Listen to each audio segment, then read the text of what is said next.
जय भीम नमो बुद्धाय दोस्तों, मैं बिंद्राज राव वेलकम क्रिएटो में आप सभी दर्शकों का स्वागत है। तो साथियों, आज मैं ऐसे व्यक्ति से मिलवाने वाला हूं जो एक नंबर का जातिवादी, एक नंबर का मनुवादी, एक नंबर का पाखंडी व्यक्ति। जब निकलता है तो जहर ही उगलता है आदमी। ये राजनीति की बात करता। संतों को राजनीति से क्या लेना देना है भैया? तुम्हें तो अपना योग करना है, साधना करना है, तपस्या करना है, तुम्हें पूजा पाठ करना है, तुम्हें अपने महापुरुषों को याद करना है। तुम कहां से राजनीति की बात करने लगे, जातिवादी बात करने लगे, भेदभाव छुआछूत की बात करने लगे। ऐसे ही व्यक्ति को मैं लेके आया हूं दोस्तों। तो इससे आगे मैं बात करूं, पहले इसका आप लोग वीडियो देखिए कि कितना जातिवादी मानसिकता का व्यक्ति है और कितना ही कुंठित मानसिकता रखने वाला ये व्यक्ति है। पहला इसको आप लोग वीडियो देखिए, फिर हम चर्चा करते हैं आगे। आरक्षण देने का उद्देश्य ये था कि उनको लगा कि कुछ लोग ये जो जीवन यात्रा हमारी हो रही है इसमें थोड़ा पीछे हो गए हैं, तो पिछड़े लोगों को कहा गया कि उनको विशेष सुविधा दे दी जाए ताकि वो आगे आकर के पूरे समाज के साथ समरूप हो जाए। इसके लिए उन लोगों ने सोचा कि 10 साल के लिए अगर आरक्षण दे दिया जाए तो ये लक्ष्य प्राप्त हो जाएगा। अब 10 साल का 20 साल हुआ, 20 साल का 40 साल हुआ, 40 साल का 80 साल हो गया। अगर 80 साल में भी वो लक्ष्य प्राप्त नहीं हो रहा है तो अपने को विचार नहीं करना पड़ेगा कि भाई कहाँ कमी रह रही है। आप ये बताइए कि ये लोग कहते हैं कि आरक्षण हम नहीं हटाएंगे। हम कहते हैं बिल्कुल नहीं हटना चाहिए, तब तक नहीं हटना चाहिए जब तक ये जो पिछड़े लोग हैं वो बराबरी में ना आ जाएं। लेकिन आखिर वो कब आएगा वो मौका? क्या इसको हम पीढ़ियों पीढ़ियों तक चला के रखेंगे? जो पिछड़ा है वो पिछड़ा ही रह जाएगा, जो अगड़ा है वो अगड़ा ही रह जाएगा। अगर इसके लिए आरक्षण लगाया गया था तो बिल्कुल ना समझिए। तो साथियों, ये है स्वामी अभिमुक्तेश्वरानंद सरस्वती। स्वामी अभिमुक्तेश्वरानंद सरस्वती है ये। नाम तो स्वामी रख लिया,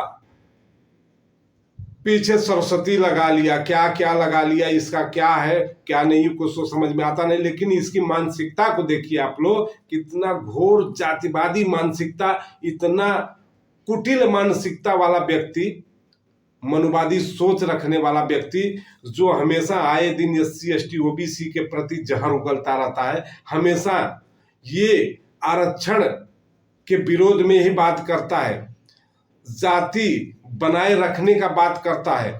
साथियों, ये क्या बोल रहा है कि आरक्षण कब तक रहेगा, कब तक ये लोग आरक्षण का फायदा उठाएंगे? तो तुमसे मैं पूछता हूं अभिमुक्तेश्वरानंद सरस्वती कि जो सदियों से, जन्मों जन्मांतर से तुम्हारा 3% वर्ग जो है, जो मनुवादी विचारधारा रखने वाला, जो आरक्षण लेके बैठा हुआ है, कुंडली मार के बैठा हुआ है, बड़े बड़े मठों में, बड़े बड़े मंदिरों में, जो तिजोरी का चाबी तुम्हारे ही हाथ में रहती है, वो कब छोड़ोगे?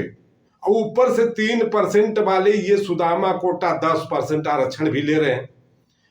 अब बात करें दलितों के आरक्षण का, बात करें OBC के आरक्षण का, बात करें ST आरक्षण का।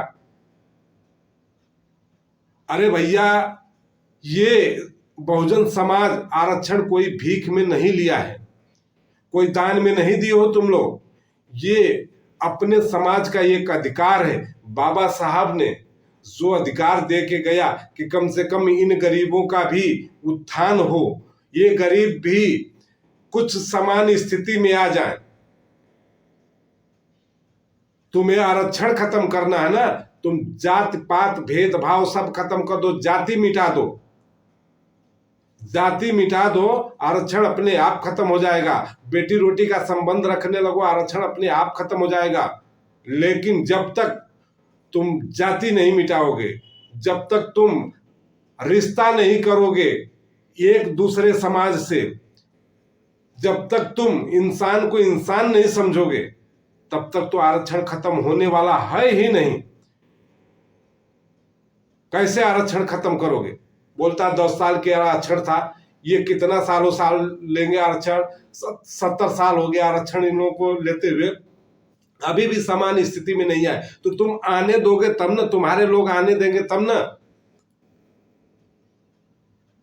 बाबा साहब ने आरक्षण इसलिए दिया था कि कम से कम सारे समाज के लोग एक समान हो जाएं, एक बराबर हो जाए, फिर आरक्षण खत्म कर दीजिएगा। लेकिन तुम लोग बराबर आने ही नहीं दोगे, ना शिक्षा में आने दोगे, ना रोजगार में आने दोगे, ना ही तुम लोग बिजनेस में आने दोगे, ना ही तुम लोग कहीं नौकरियों में आने दोगे, तो फिर ये वर्ग आएगा कैसे तुम्हारे बराबर में भैया?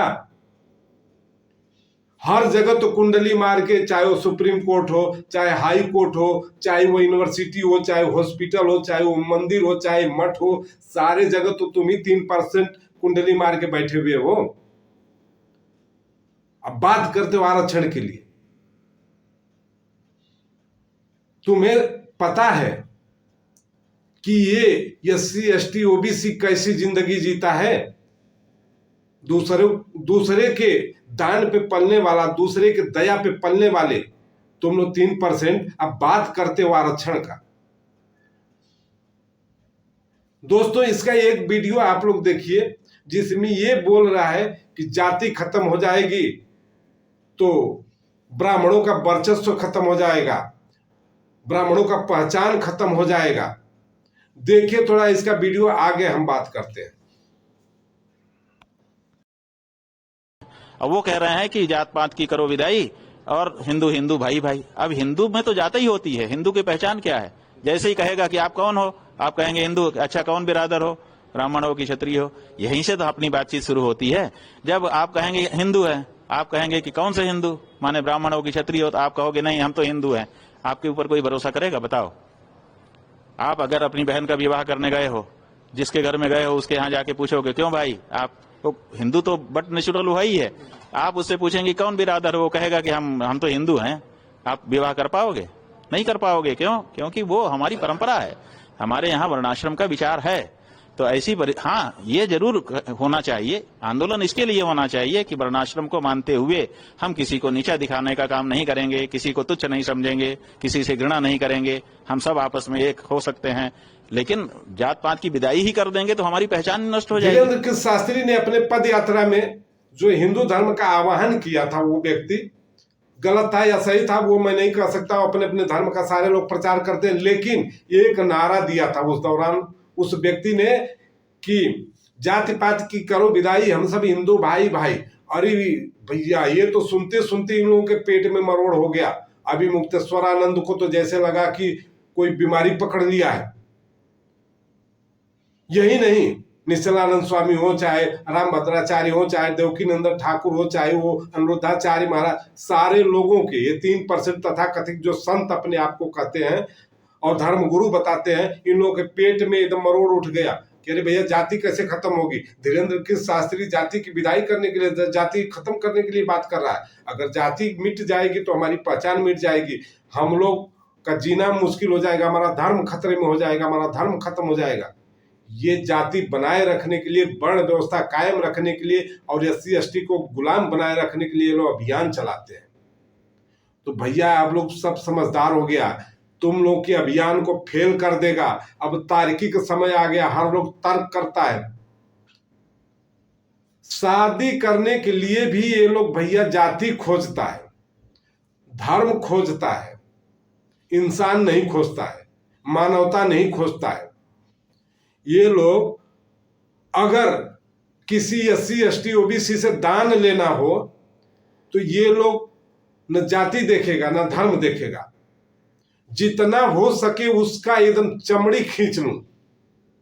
ये है संत, ऐसे है पाखंडी। अब बात ही करता है कि जाति कैसे खत्म होगी। जाति खत्म नहीं करना है, वर्ण व्यवस्था बनाए रखना है ताकि हमारे 3% का पहचान बना रहे, हमारे 3% का दुकान चलता रहे। भैया अब दुकान बंद होने वाली है तुम्हारी, जाति तो खत्म करना ही पड़ेगा।